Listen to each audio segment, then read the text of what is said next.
Bonjour à tous. Aujourd'hui, on va passer notre première leçon sur les méthodes itératives pour la résolution des systèmes linéaires à x égale à b avec a ici une matrice et b une constante. Donc, on a deux méthodes, les méthodes directes et les méthodes itératives. Pour les méthodes directes, on a plusieurs, on, on- on a plusieurs lignes. Ça veut d'abord, nous avons la méthode de Gauche, la méthode de Jordan, la méthode de Cramer, la méthode de LU et la méthode de Solesky.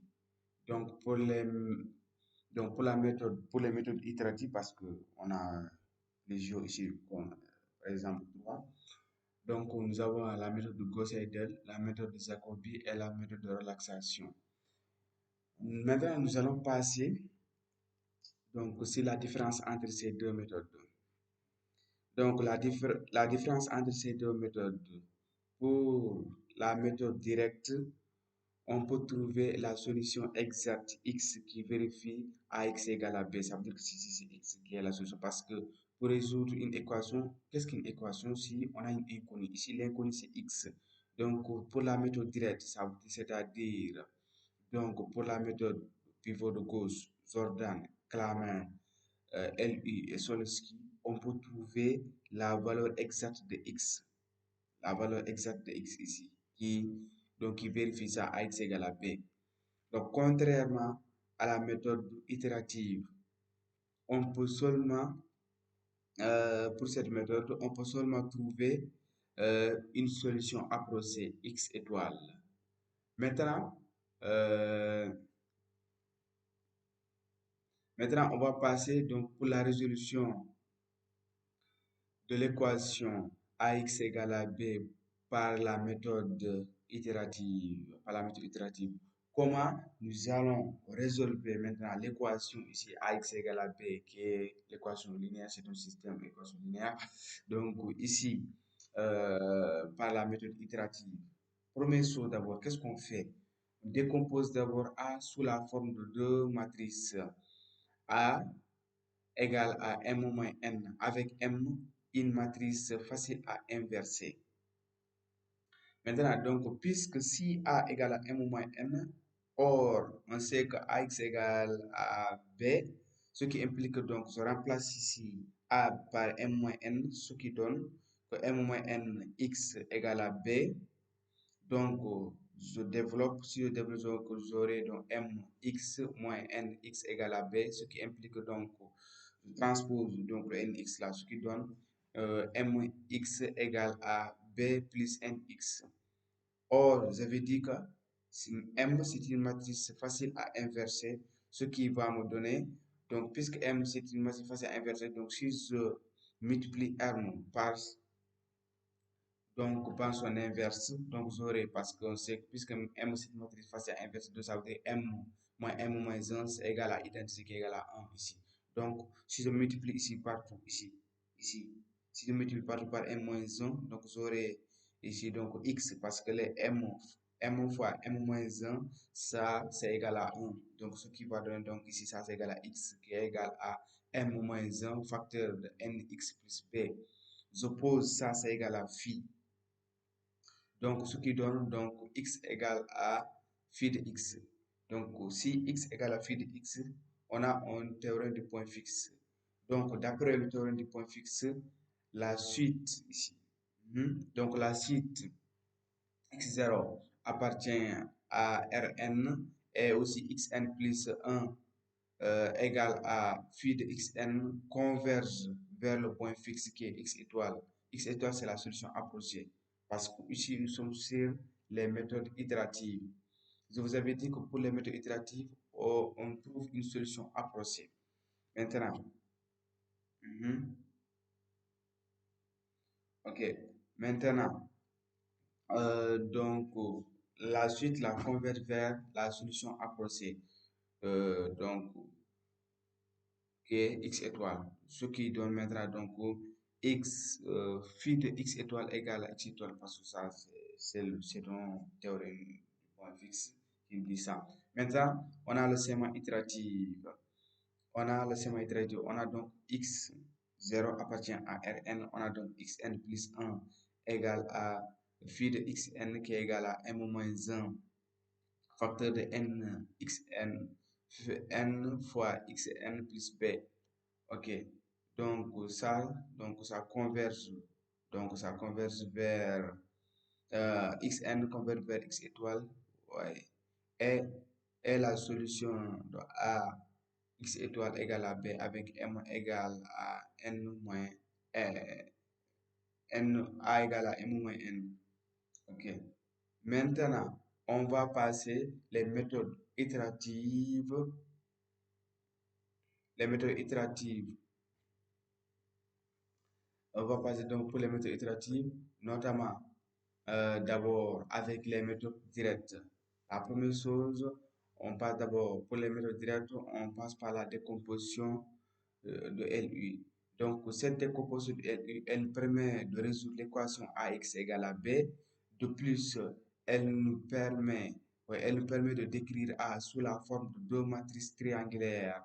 C'est-à-dire que ici, A égale à L fois U, avec L une matrice triangulaire inférieure dont la diagonale sont des 1 et ici U aussi une matrice triangulaire supérieure. Donc, puisque j'ai dit que A égale à LU, ça c'est la méthode de LU. Donc, ici A égale à LU, donc on a A égale à ça. Donc, puisque j'ai dit que cette matrice triangulaire est inférieure, ça veut dire que ici c'est inférieur, donc ça veut dire que ce qui est en haut là, ça va donner des 0. Donc, dans la diagonale sont des 1. Ça, c'est L qui est là. Maintenant, ça, c'est U qui est là. Vous voyez, c'est supérieur parce que donc, ça veut dire que ce qui est en bas là, elle va être donné de 0. Donc, puisque A égale à L fois U, je remplace donc A par sa valeur. Donc, L fois U et X égale à B. Donc, je pose maintenant UX égale à Y, ce qui donne ce système-là. Donc, LY égale à B, et donc U fois X égale à Y. Donc, si je résolve ça, ça va me permettre de trouver ici X. Donc, voici comment résoudre l'équation AX égale à B par la méthode de LU. Première chose que je fais d'abord, je décompose d'abord A. Première chose d'abord, je décompose A sous la forme L fois U. Après, je remplace maintenant donc A, parce que puisque AX égale à B, je remplace donc A par LU.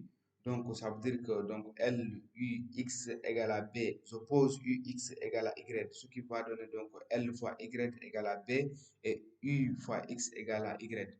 Parce qu'ici, à partir d'ici, je vais trouver Y. À partir d'ici, donc L fois U égale à Y, donc L est connu.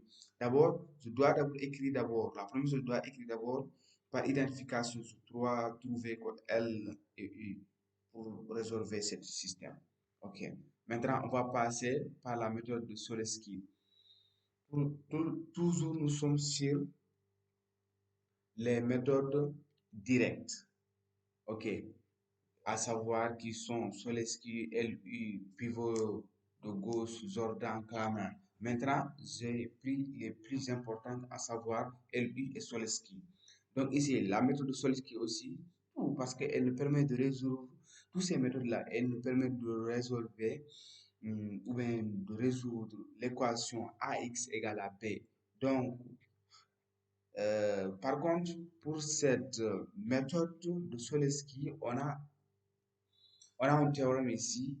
Elle a sa propre théorème. Cette méthode a sa propre théorème ici. Donc ce théorème dit, donc si A est une matrice symétrique définie positive, alors il existe une matrice triangulaire inférieure L telle que A égale à L fois L transposé. De plus, si on impose au coefficient, ouais, donc, si on impose aux coefficients diagonaux de L d'être strictement positive, alors cette décomposition est unique. Je répète encore. Donc, hmm, pour la décomposition de Solesky, on a une, on a un théorème ici qui dit que si A est une matrice symétrique définie positive, vous voyez, symétrique définie positive, donc, alors il existe une matrice triangulaire inférieure L, tel que A égale à L fois L transpose. De plus, si on impose aux coefficients diagonaux de L d'être strictement positifs, alors cette décomposition est unique. Maintenant, on sait que puisque A égale à L fois L transposé, alors or L ici c'est une matrice triangulaire qui est inférieure, ça veut dire qu'en haut c'est le 0 qui donne ça. Donc L transposé c'est le contraire, donc ça va donner ça.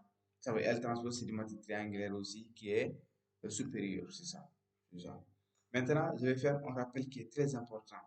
Quoi? Qu'est-ce que c'est le rappel?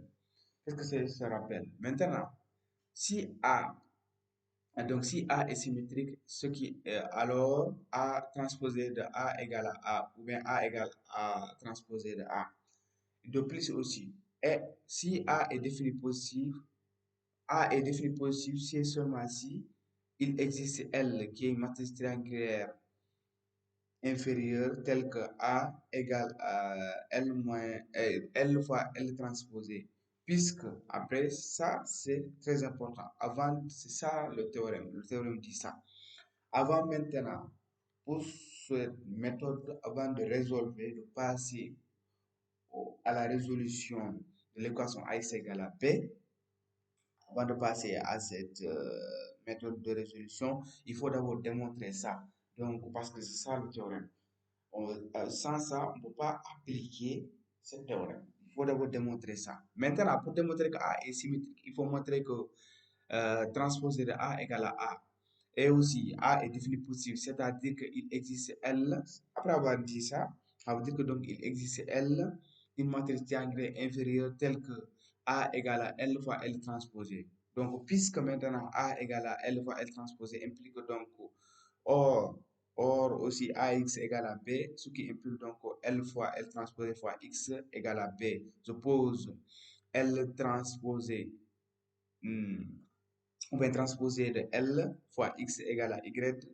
euh, euh, donc, ce qui implique donc L fois Y égale à B et UX égale à Y. Maintenant, j'espère que je suis clair là-dessus. Et à la prochaine vidéo, nous allons passer aujourd'hui sur ces deux méthodes, à savoir la méthode de décomposition de LI et la méthode de Solesky.